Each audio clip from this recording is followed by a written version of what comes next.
नमस्कार आप सभी को। पिछली कक्षा में हम सबने जाना था कि प्रत्येक हाउस के एक फिक्स सिग्निफिकेटर कौन कौन से ग्रह होते हैं और उसके तहत हम लोगों ने सीखा था कि लग्न के सूर्य को फिक्स सिग्निफिकेटर के रूप में माना जाता है। दूसरे भाव के फिक्स सिग्निफिकेटर के रूप में गुरु को लिया जाता है। तीसरे भाव के फिक्स सिग्निफिकेटर के रूप में मंगल को लिया जाता है। चौथे भाव के फिक्स सिग्निफिकेटर के रूप में चंद्रमा को माना जाता है। पांचवें भाव का फिक्स सिग्निफिकेटर गुरु। छठे भाव का फिक्स सिग्निफिकेटर जो है वो वापस मंगल। सप्तम भाव का फिक्स सिग्निफिकेटर सूर्य। अष्टम भाव का फिक्स सिग्निफिकेटर जो है वो है शनि। नवम भाव का फिक्स सिग्निफिकेटर गुरु। दशम भाव का फिक्स सिग्निफिकेटर बुध। 11th हाउस का फिक्स सिग्निफिकेटर गुरु और 12th का वापस शनि। इन फिक्स सिग्निफिकेटर से संबंधित बातों को हम लोग जानेंगे आगे की क्लास में, विशेष रूप से जब इनका अध्ययन करेंगे। अभी आज के हम लोग विषय में समझेंगे क्लास में कि नैसर्गिक मैत्री, ग्रहों की नैसर्गिक मैत्री क्या होती है। ठीक है, तो नैसर्गिक मैत्री के रूप में हम समझने का प्रयास करेंगे आज। तो आइए शुरू करते हैं आज की नैसर्गिक मैत्री की ये जो स्थिति है जानने का प्रयास करते हैं।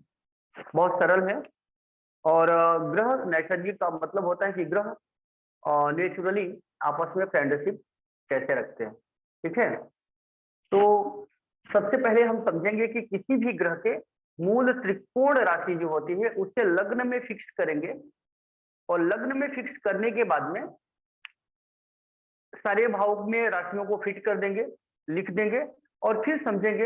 एक छोटा सा एक प्रिंसिपल इसका है, वो सारे मूल त्रिकोण राशियों पर इफेक्टिव है। कॉन्सेप्ट को आइए समझते हैं। हमने एक चार्ट बनाया,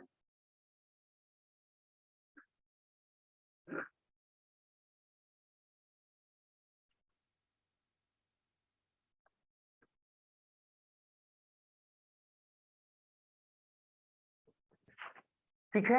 अब इस चार्ट में हम देखेंगे कि मंगल, मंगल को ले लेते हैं।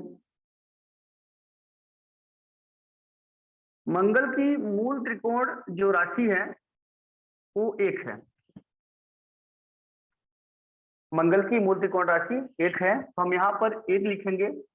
1 2 3 4 5 6 7 8 9 10 11 and 12।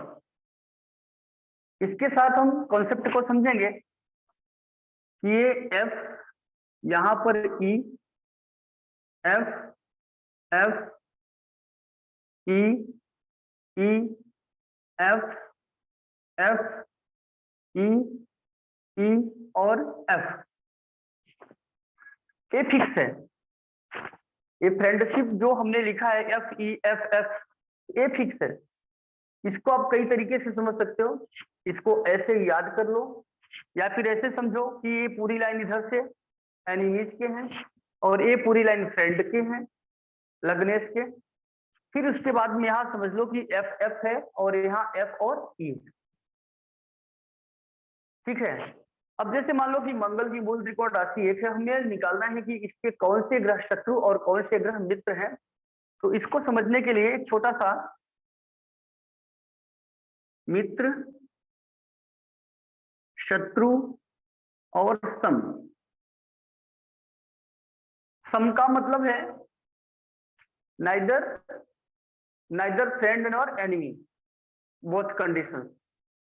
Okay, so neutral, you can say neutral, so no friend and no enemy, getting all? So just like एक छोटे से एग्जांपल से इसे समझें कि ये शुक्र की राशि है और यहाँ भी शुक्र की राशि है, दूसरे भाव से समझते हैं। तो ये शुक्र की राशि होने के कारण यहाँ पर एक एफ और यहाँ पर ई है। तो जब एफ और ई आए इसको हम क्या मानेंगे, इसको हम मानेंगे सम। तो इसका मतलब है कि मंगल जो है, मंगल शुक्र को सम मानता है। तो यहां पर हम लिख लेंगे शुक्र, ठीक है। तो शुक्र जो है और मंगल शुक्र को सम मानता है, नाइदर फ्रेंड नॉर एनिमी। चलो आगे बढ़ते हैं। यहाँ पर ई है, हम पहले फ्रेंड ले लेते हैं।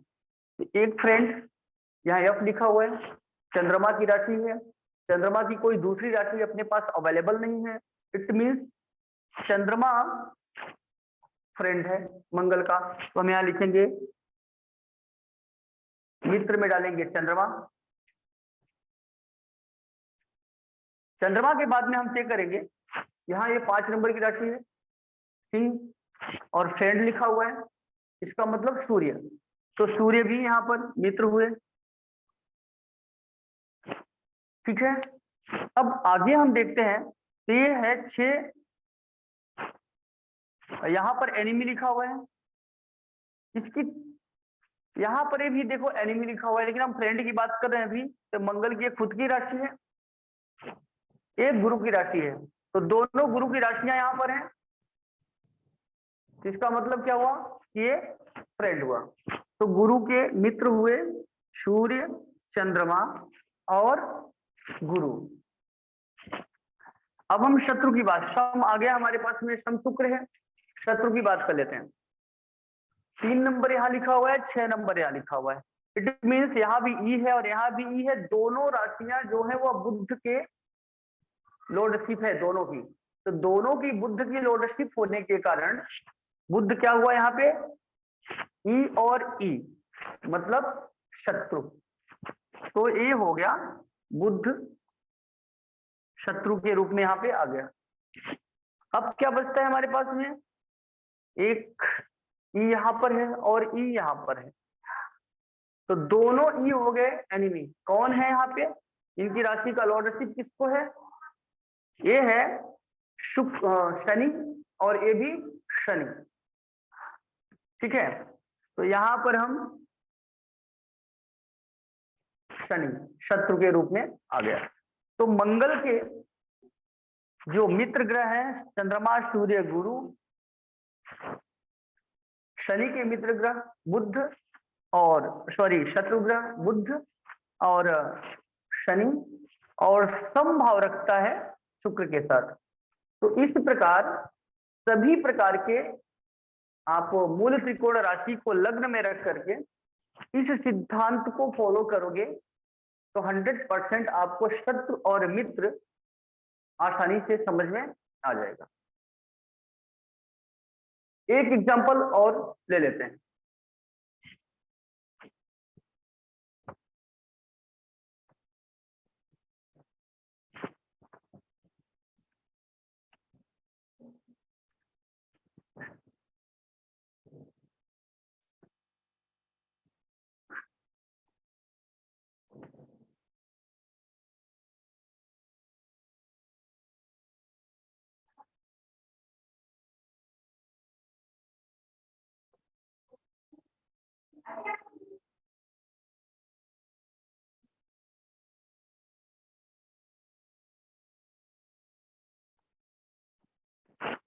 यहां पर हमने शनि की मूल त्रिकोण राशियां रखा।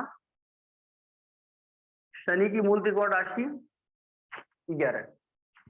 यहाँ F E F F E E F F E E और एफ।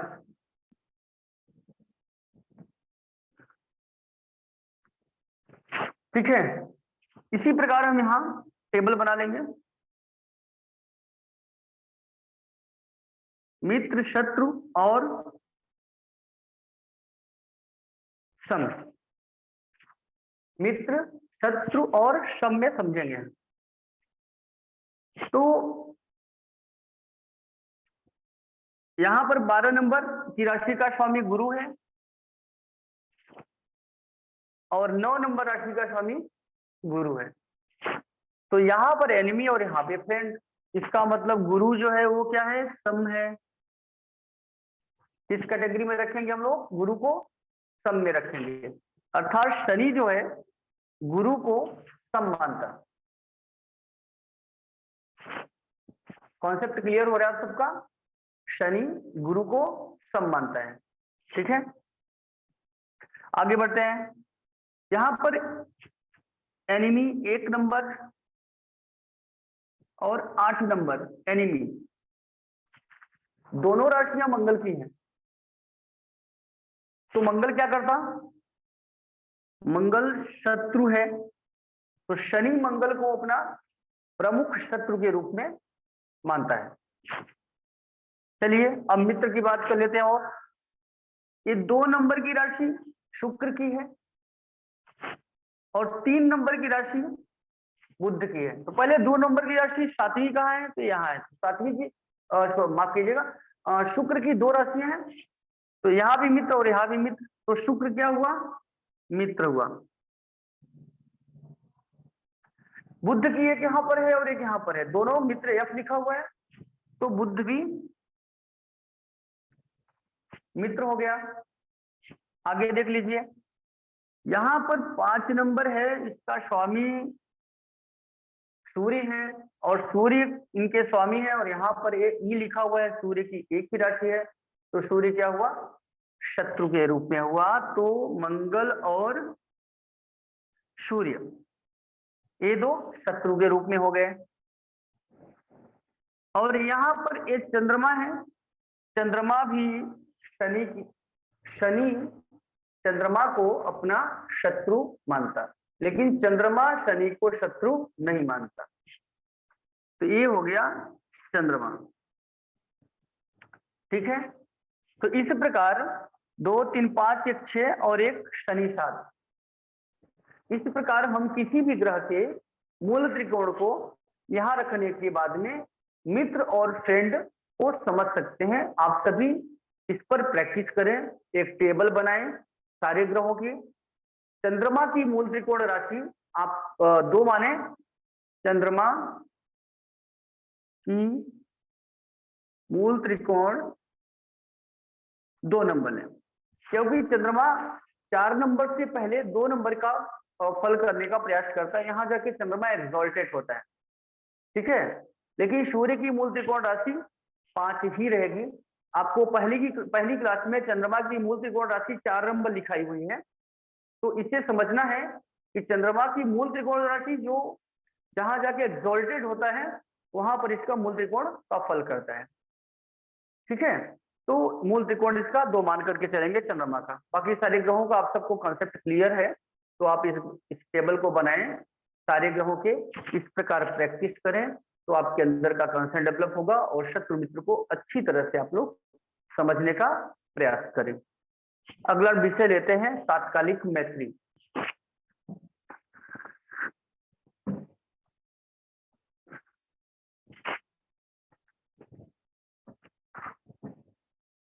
तात्कालिक मैत्री के लिए सबसे पहले आप लोग समझ लें कि जिस ग्रह के बारे में हमें समझना है, जिस ग्रह के बारे में हमें समझना है कि इसका मित्र या शत्रु कौन सा ग्रह है, तो वह ग्रह जहां बैठा हो उससे 3 घर आगे और 3 घर पीछे,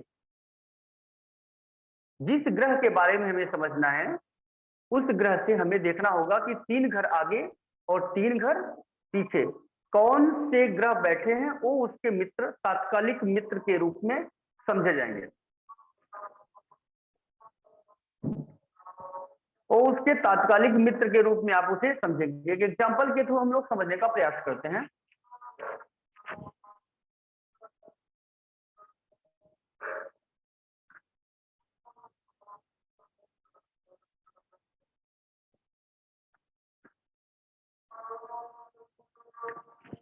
लग्न कोई भी हो, कोई फर्क नहीं पड़ता, हमने यहाँ पे वृष लग्न लिया है। 1 मिनट रुकना है।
तो हम लोग यहाँ पर समझेंगे तात्कालिक, अर्थात चार्ट में उस समय ग्रहों का जो प्लेसमेंट है, ग्रहों के प्लेसमेंट के अनुसार हमें ये समझना होगा कि तात्कालिक मित्रता किस किस के साथ में है।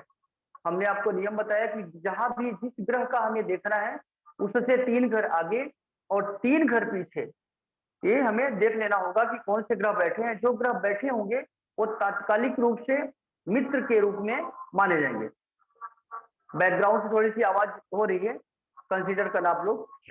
तो यहाँ पर मान लो कि शुक्र है, तो शुक्र का तात्कालिक मित्र 1 2 3, यहां से काउंट नहीं करना आपको, यहां से काउंट करना है 1 2 3।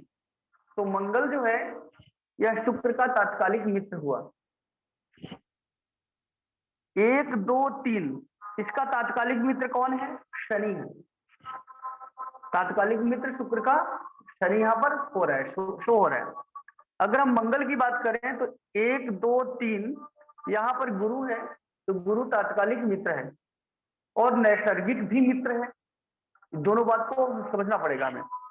यहाँ शुक्र का तात्कालिक मित्र तो है मंगल, अगर शुक्र की बात करें तो तात्कालिक मित्र है, परंतु नैसर्गिक मित्र नहीं है। नैसर्गिक रूप से मंगल इसको सम मानता है। तो यहाँ पर इस कॉन्सेप्ट को आपको समझना आवश्यक है, ठीक है। अब जैसे बुध की बात करें 1 2 3, तो मंगल की बात खत्म हो गई। यहाँ से सूर्य की बात करते हैं 1 2 3, तो यहाँ पर बुध और शुक्र तात्कालिक रूप से सूर्य के मित्र हो गए। अगर हम सूर्य से समझना है, सूर्य की बात को समझना है, तो तात्कालिक रूप से सूर्य के मित्र बुध और शुक्र हुए, ठीक है। और यहाँ पे शनि भी तात्कालिक रूप से मित्र ही है, किसका? सूर्य का। तो आप सबकी कॉन्सेप्ट ये समझ में आ चुका है। कोई प्रश्न हो तो टाइप करें, मैसेज में बॉक्स में टाइप करें। आपके प्रश्न का उत्तर जरूर हमें देना होगा और हम देंगे। स्क्रीन पर चल रहे नंबर से भी आप कांटेक्ट कर सकते हैं, ठीक है। गुरु का अगर तात्कालिक हम समझेंगे तो 1 2 3, 1 2 3, तो यहाँ पर मंगल बैठा है, ये मित्र है। किसी भी ग्रह के बारे में आपको समझना है तो इस टाइप से आप इसे तात्कालिक मैत्री के रूप में आप इसे समझ सकते हैं। तो मैत्री में हमने 2 कॉन्सेप्ट लिया, एक तो नैसर्गिक रूप से और एक तात्कालिक रूप से। आगे मैत्री को हम समझेंगे पंचधा मैत्री क्या होती है। अगली क्लास में पंचधा मैत्री को भी हम इसमें शामिल करेंगे कि पंचधा मैत्री का अपना कॉन्सेप्ट क्या है और उससे क्या समझ में आता है उन चीजों से। अब इनका इम्प्लीमेंटेशन कैसे करना है कि भाई मित्र हो गए, शत्रु हो गए, ये सब तो समझ में आ रही चीजें। तो इनको जब हम कलेक्टिवली तारतम्य में मिलाएंगे समझने का, तो उस समय ये चीजें आप सबको डिकोड होगी कि इसका हम कैसे यूटिलाइजेशन चार्ट में प्रिडिक्ट करते समय करें, ठीक है। एक कॉन्सेप्ट है जिसे हमें समझना है। तो अब हम अगला टॉपिक लेते हैं, फाइनल टॉपिक आज का। तो फाइनल टॉपिक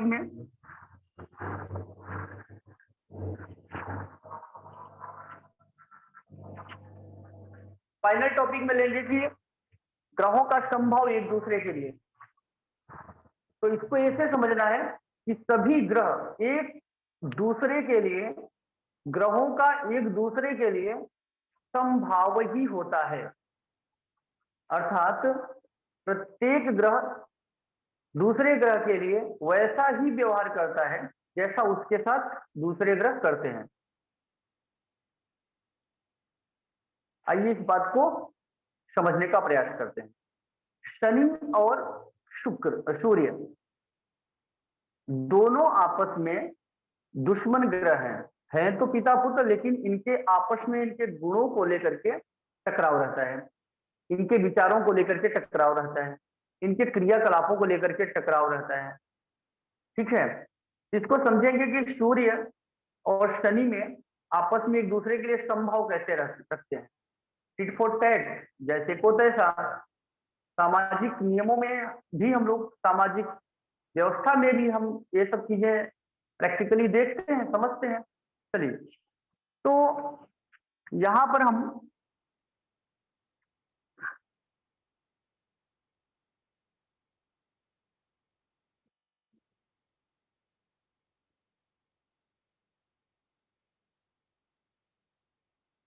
10, 11, 12, 1, 2, 3, 4, 5, 6, 7, 8, 9। ये हमने मकर लग्न की पत्रिका बनाई।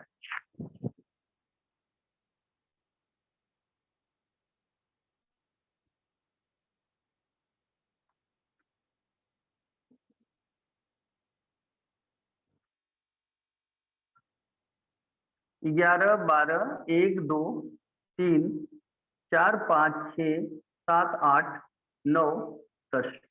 ये शनि ही दोनों पत्रिका का स्वामित्व रखता है। ठीक है, दोनों का लग्नेश कौन है? शनि है। अब यहाँ सूर्य ले लेते हैं।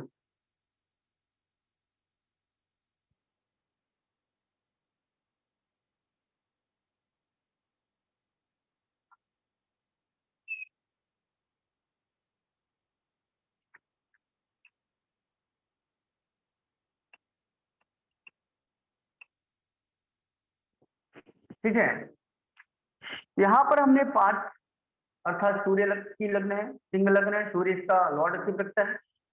यहाँ पर 11 नंबर और यहाँ पर 10 नंबर। दोनों का स्वामित्व, लग्न का स्वामी कौन है? शनि। आइए समझते हैं कि शनि सूर्य को क्या देता और सूर्य शनि को क्या देता। देखिए, यहाँ पर शनि सूर्य को क्या दे रहे हैं? स्पाउस दे रहे हैं। बहुत बारीकी से समझना आप लोग। शनि यहाँ पर सूर्य को स्पाउस दे रहा है, इस सिंह लग्न के जातक को स्पाउस दे रहा है। ठीक है, लेकिन शनि रोग ऋण शत्रु भी दे रहा है। शनि स्पाउस भी दे रहा है, रोग ऋण शत्रु भी सिंह लग्न के जातक को दे रहा है। तो शनि ने क्या क्या दिया? रोग दिया, ऋण दिया, शत्रु दिया। मुख्य रूप से 3 बातों को तो समझ के चलेंगे, लेकिन साथ ही साथ क्या दिया? स्पाउस दिया, हस्बैंड या फिर वाइफ। चलिए, सूर्य क्या देता है? कुंभ लग्न के जातक को, अर्थात शनि कुंभ लग्न वाले को क्या दे रहे हैं? सूर्य क्या दे रहा है कुंभ लग्न वाले को, अर्थात शनि को स्पाउस दे रहा है 5वें नंबर में कि भाई तुमने मुझे पत्नी दिया तो मैं भी तुम्हें पत्नी देने का वादा करता हूं। ठीक है, लेकिन तुमने मुझे दुख दिया तो मैं भी तुम्हें दुख दूंगा। यहां देखिए, सूर्य यहां बैठे हुए हैं, सूर्य का सिंह लग्न का स्वामी सूर्य, तो सिंह लग्न यहां पर है। तो तुमने मुझे दुख दिया तो मैं भी तुम्हें दुख दूंगा। इट मीन्स यहां भी सूर्य क्या प्रॉमिस करते हैं कि हम तुम्हें अचानक समस्या देंगे, रोग ऋण रोग देंगे, परेशानी देंगे। तो इसी प्रकार सभी ग्रहों का अपना कारकत्व है, एक दूसरे के साथ में इसी प्रकार का वो व्यवहार रखते हैं। आप किसी भी ग्रह में कंपेयर करके इस बात को समझने का प्रयास करें, आपको स्पष्ट दिखाई पड़ेगा। कहीं कोई प्रॉब्लम है तो आप इसे मैसेज में टाइप करें, स्क्रीन पर चल रहे नंबर से भी कांटेक्ट करें, आपके प्रश्न का उत्तर आप तक जरूर पहुंचेगा। आज की क्लास को हम यहीं पर कंप्लीट करना चाहेंगे। अपनी अगली क्लास में नेक्स्ट कुछ आज के बाकी वाले विषय और कुछ और टॉपिक्स हम इसमें ऐड ऑन करेंगे। आप सबका बहुत बहुत धन्यवाद। नमस्कार। महाशिवरात्रि की ढेर सारी आप सबको शुभकामनाएं। नमस्कार।